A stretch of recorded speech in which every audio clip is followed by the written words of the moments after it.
بسم الله الرحمن الرحیم. فحد الاسم ندای د اسم تعریف اوس شروع کړي.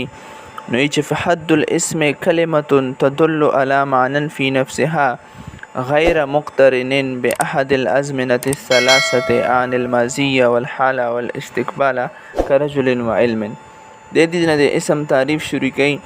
چې اسم د داسې کلماتو چې هغه په خپل معنی باندې به ذات خود په خپل باندې دلالت کوي. خو دغه په خپل باندې دلالت مطلب دا ده چې هغه د درې زمانه یعنی ماضی، حال، استقبال کې ایوي زمانه ته هم محتاج نه وي. لکه رجل و علم. اوس رجل لفظ نه چې کله ته معنا ربوسه د غرنګ د علم لفظ نه چې کله ته معنا معلوموي وي دوی نه معنا په خپل باندې معلومیږي. یعنی په دې اعتبار سره چې دوی د نورې کلمې سره کته نه کې هم ملاو نو دوی نه معنا هغه په خپل باندې خود به خود هغه معلومیږي نو دې ته بیا اسم ویلی شي. اوس هغه نه پس و علامته سره دای د هغه علامات بیانوي. خو په دې تعریف ترجمه ته وکسا چې فحد الاسم د اسم تعریف کلمه دغه اسم د څه کلماتو تدل علی معنى في نفسها چې هغه دلالت کوي په خپل معنا باندې بذات خود غیر مقترن باحد الازمنه الثلاثه چې هغه به د درې زمانه کې وی زمانه ته هم محتاج نه وي نه سره پیوسته بونه وي. اني سره دای بیان کوي چې درې زمانه نه مراد الماضی والحال والاستقبال دغه درې زمانه مراد دي چې په دې کې به وی زمانه سره هم دغه کلمه چې هغه په خپل معنی باندې په خپل دلالت کوي نو دا به دې زمانه کې وی زمانه ته هم محتاج نه وي. کرجل و علم. علامته سره دای بیان کوي چې د اسم علامات دادي چې دغه اسم به اوس پیژنې سرنګي یعنی وجود ذهنی ہوئی تو حاصل شال د اسم خو وجود خارجي چې د هغه د پر علامات ضروری وي نو د ځکه اوس علامات بیانوي چې علامته د اسم علامات چې کوم دی پاګه کې اول نمبر اسم علامت صحت الاخبار انه نحو زید قائم. یعنی د اسم د علامت چې دا کلمات چې کیمدو د دغه کلمې سره بو خبر ورکول شي. یعنی صحت الاخبار انه دا بو مخبر انه جوړیدل شي یا دې سره بو خبر ورکول صحیح وي صحیح کیږي نو دې ته بیا دا بو د اسم علامات وي. لکه زیدون قائمون. دلته کې زید لفظ چې کیم دا د قائمون د زید ولا خبر ورکړه چې زید هغه ویلوړ ده.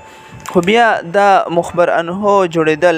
دا ضروری نه دو چې هغه به فلفور جوړیږي بلکې کله چې ترکیب کې وکې کیږي نو هغه ټیم کې ودی مخبر انه جوړیدل چې صحیح وي نو دغه به د علامات اسم نه وي. یعنی دا به د اسم علامات وي.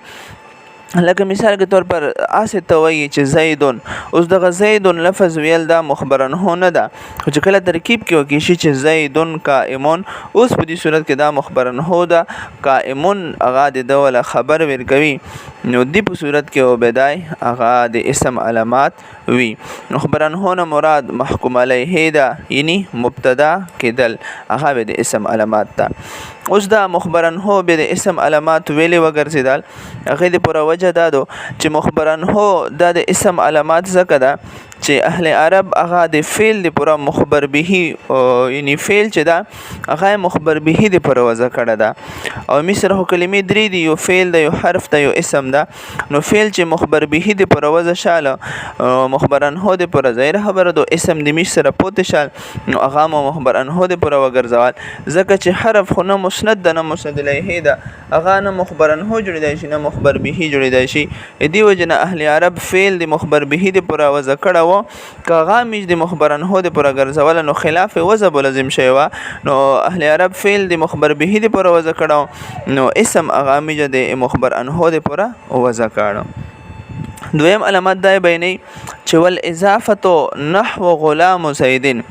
اضافت کېدل یعنی د وی کلمې بلې کلمې ته اضافت کول دا به هم د اسم علامات په دې صورت کې امید دي ویل شو چې دا اسم ده. اوس بیا د اضافت میجا لکه مثال کې ودی چې غلام زیدین دلته د غلام اضافت زید طرف ته شو ده نو میجو په دې باندې د اسم حکم لګو. اوس دا خبره چې دلته کې د اضافت میجا د اسم علامات ویلې وګرځول هغه وجه دا دو چې اضافت دا درې فائدې ورکوي. کې مې 3 فائدې چې دا ورکوي اضافت نه چې 3 فائدې سمج ترسي هغه ټول د اسم سره خاص دي. دیو جن مې اضافت د اسم خاصه وګرځول علامات وګرځول. لکه مثال کے طور پر اضافت یا د تعریف فائدہ ورکوي یا تخفیف فائدہ ورکوي یا تخصیص فائدہ ورکوي.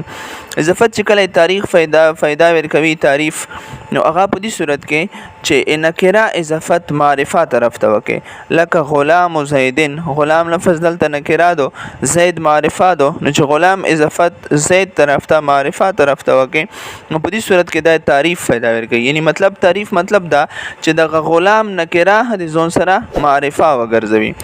یا بدای د تخفیف فائدہ ورکوي هغه په دې صورت کې چې کله اضافت لفظي وي یعنی صيغه صفت خپل معمول طرف ته اضافت وشي نو په دې صورت کې بدای تخفیف فائدہ ورکوي.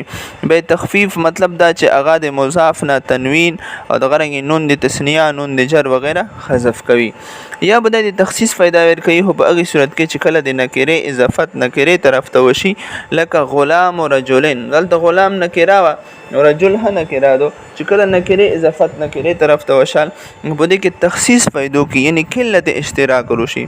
نو پیله غلام لفظ عام و سړوي ته شریک و شذ ته شریک و نو چې وایي چې غلام او رجلین نو په دې صورت کې شذ نه وای استلې صرف د سړوي سره خاص شال قلت اشتراک مطلب دا چې پیله اشتراک په دې کې ډیر و سړی شذ دواړه پکې قسمه پکې شامل وو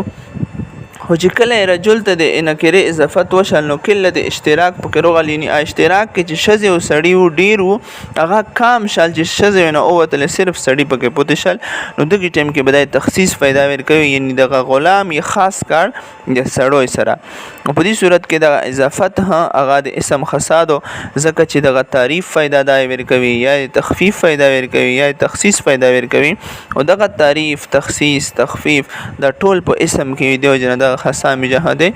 اسم وګرځولا. اغه نه پس دای چې ودخول لام التعریف د کر رجل په لفظ باندې الف لام ار داخل چې کله شینو دا به هم د اسم خصاوي د اسم علامات پوي. خو اغه نه مخکې دا خبره زاکه چې مصنف رحمت الله علیه د سنی چې دخول یعنی دخول الف التعریف ولامه زګه چې عام طور باندې مشهور د دې چې الف لام د تعریف ته پررسي الف لام د اسم خصادو مصنف رحمت الله علیه د طرز ویل بدل کړ چې دخول لام التعریف الف ذکر یې ونه کړ. هغه او جواب دادا چې اصل کې مصنف رحمت الله علیه د کې اختلاف طرف ته اشاره کړی هغه اختلاف په دې کې دا چې دا الف لام دواړه د تعریف ته پررسي که صرف الف د تعریف ته پوره ده که صرف لام د تعریف ته پوره ده. په دې کې د نحوی حضرات اختلاف تا امام سیبوی رحمت الله علیه چې د تعریف ته پورا صرف لفظ لام ارسی او چونکه بیا په غي باندې ابتدا بالسکون محال وي دیو جن په شروع کې حمزه و تروړ نو الف لام یو اصل پکې لام د چې هغه د تعریف ته پورا ارسی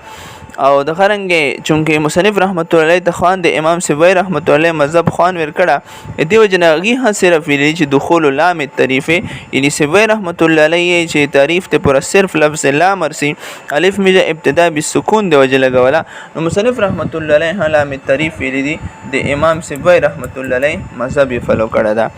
هغه نه پسته امام مبرد رحمت الله علیه چې نه د تعریف ته پر صرف حمزه ارسی البته به میجه لام دې پر لګو چې حمزه استفهام او حمزه تعریف کې فرق روشي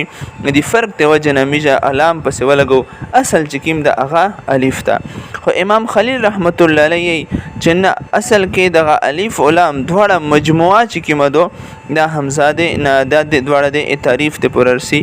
او مصنف رحمت الله ته مذهب خوان د سیبوی رحمت الله علیه ول ورکړه دیو جن اغه صرف لام التعریف ویل ده نو الف لام بیا د اسم اغه خاصه وګرځولا. هدي دې پورا چې د تعریف فائدہ ورکوي نو مخکې هم جواب ویل چې تعریف یعنی معرفه ولا کېدل د اسم سره خاصه فعل او حرف کې د تعریف او د تنکیر تصور نوي دیو جن دغه الف لام چې کیم دي دا هم د اسم خاصه او علامت وګرځیدا. اغه نه پس د چې والجر والتنوین نحو بزیدن جر کېدل یعنی اخر کې په لفظ باندې مجرور کېدل او تنوین په اخر کې په لفظ باندې تنوین اتل دا هم د اسم خاصادو هغه د حرف جر او تنوین چې کله په یعنی جر مجرور کېدل او تنوین په لفظ کې کېدل دا د اسم خاصاویل دو. هغه جواب دا ده چې دغه جر چې کیم ده دا اثر د حرف جر ده، یعنی حروف جرا چې کیم دي هغه کله په لفظ باندې داخل شي په اخر کې بیا لفظ ته زیر ور کوي. اوس دغه زیر ور کول دا اثر د حرف جر ده، یعنی دا د حرف جر د وجه نوي. اوس حروف جرا هغه چونکه په اسماء باندې داخليږي په اسم باندې داخليږي دی وجنه دغه اثر چې کیم حرف جر اثر چې کیم ده د مجرور کېدل هغه میجه د اسم علامات زکه وګرځول چې حروف جرا هو چونکه په اسم باندې داخليږي. اوس کده د اثر مجرور کېدل میجه اسم علامات نو ګرځوله نو مؤثر بو بغیر د اثر ارغلوا دی وجنه دا ټیک نو اثر مؤثر یعنی حروف جرا هغه په اسم باندې داخليږي نو د هغه چې کیم اثر ده مجرور کېدل هغه هم اسم ته علامات ورکړه. او دویم تنوین هغه مو اسم علامات ویل وګرځول. زه تنوین چاته ویل شي؟ تنوین د هغه نون ساکن ده چې هغه په ویل کې خووي خو په لیکل کې نه وي. په دې صورت کې بیا تنوین په 15 قسمه باندې ده. یو تنوین تمکن ده، یو تنوین تنکیر ده، یو تنوین تقابل ده، یو تنوین عوضی ده او یو تنوین ترنم ده. خو په دې کې اول سلور قسم چې کوم دي تنوین ترنم نه ما سوا د سلور وړه په اسم کې رسی دی وجنه میجه هغه وللاکثر الحكم الكل دی وجنه دغه تنوین هم د اسم علامات وګرځول. اول تنوین تمکن دی ته ویل شي چې هغه کله په لفظ باندې روشي لکه زیدون، نو دغه تنوین په دې خبره باندې دلالت کوي چې دغه لفظ دا اسم متمکن یعنی منصرف ته ځکه تنوین تمکن ته ویل شي. دویم تنوین تنکیر ده چې کله تنوین هغه په لفظ باندې روشي هغه به دې پوروي چې د لفظ په دې باندې دلالت کوي چې دغه نکره ده نو دی وجنه هغه ته تنوین تنکیر ویل شي.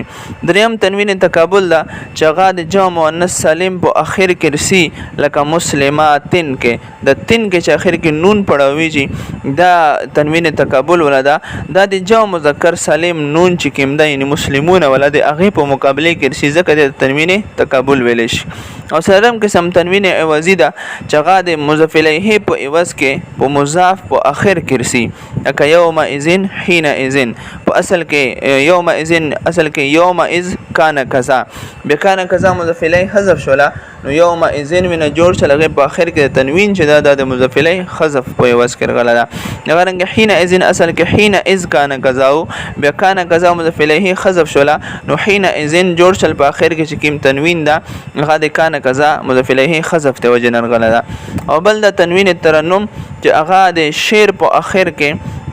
لګیږي لکه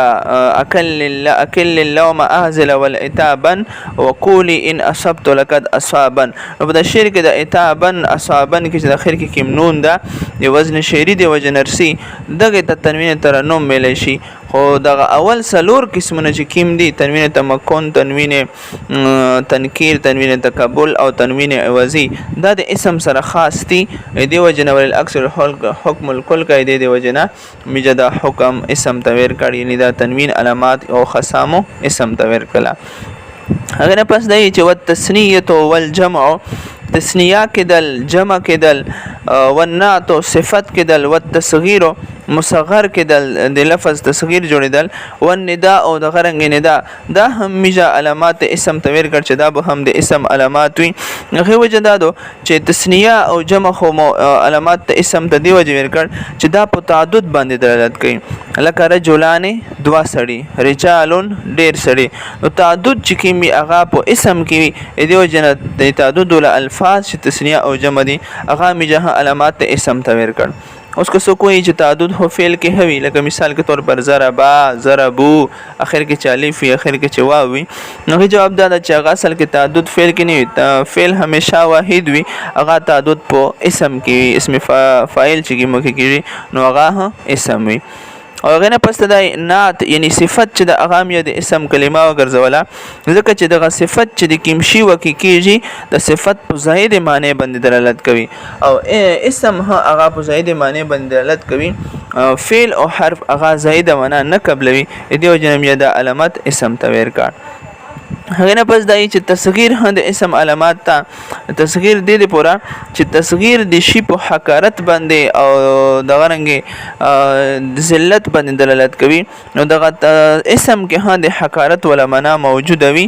دیو جنمیت علامات تصغیر ولا اسم تویر کړه لکه رجلن رجیلن او اخر کې دا بیانې چې ندا دا هم اسم ته علامات ورکړ دې پورا چې دغه ندا د اثر د یا حرف ندا ده لکه څنګه میجه حرف جر کویلا چې مجرور کې دل د اثر د حرف جر ده او کچیرته میجه مجرور اسم ته علامات نه اور نو دغه حرف جر خو په اسم باندې داخليږي نو دی وجنه د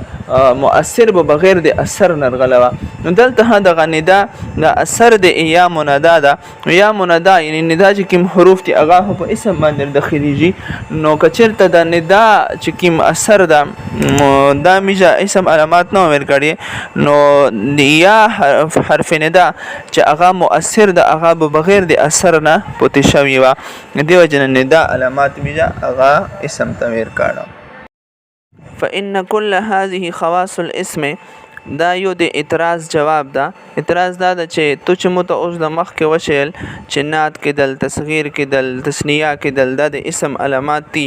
نو علامات خو دې ته ویلی شي چې هغه د هغې شي نه جدا کېږي نه نو میجه خو بعض اسمونه وینو چې هغې باندې تنوین او دغه رنګ الف لام هغه نه دخیلیږي لکه ضمایر او اسماء اشارات نو بیا د څرنګې د اسم علامات دي په چار خو دا وه چې دغه اسم علامات د دې نه سره جدا کېدله نه حالانکې ضمائر او اسماء اشارات د اسم دي خو بیا د اسم علامات هم باندې داخليږي نه هغه جواب مصنف رحمت الله علیه کوي چې فإن كل هذه خواص الاسم د ټول چې د اسم خاصه دي او بیا خاصه دي ته ویل شي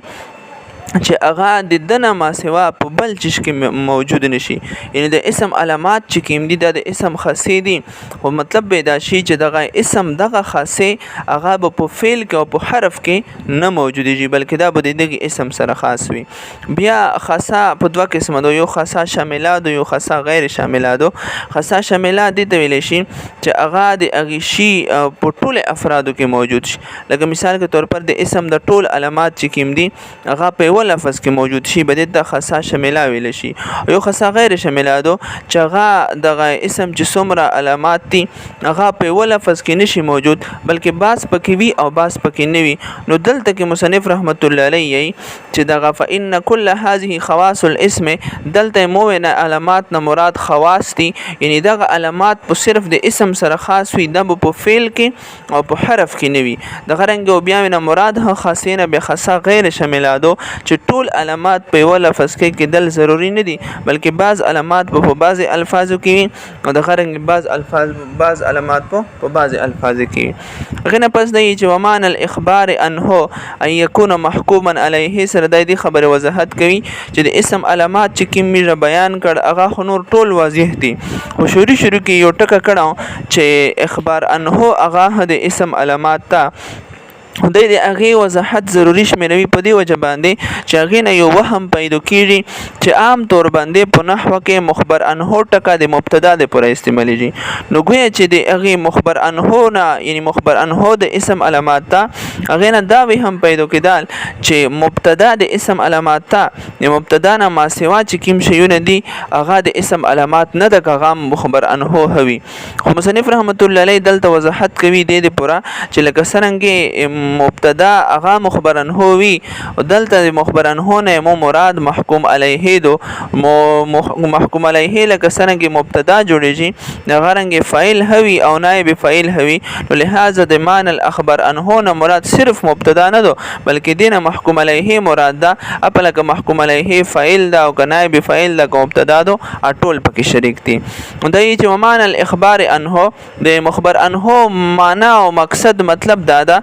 يكون محكوما عليه چې دا به محکوم علیه وي لکونه فاعلا او مفعولا او مبتدا کدل د فاعل دی یعنی محکوم علیه بیا که فاعل وي او مفعولا یا مفعول وي او مبتدا یا مبتدا وي دغه د صورتونو هغه به پکې شامل دي صرف د مبتدا سره خاص نه ده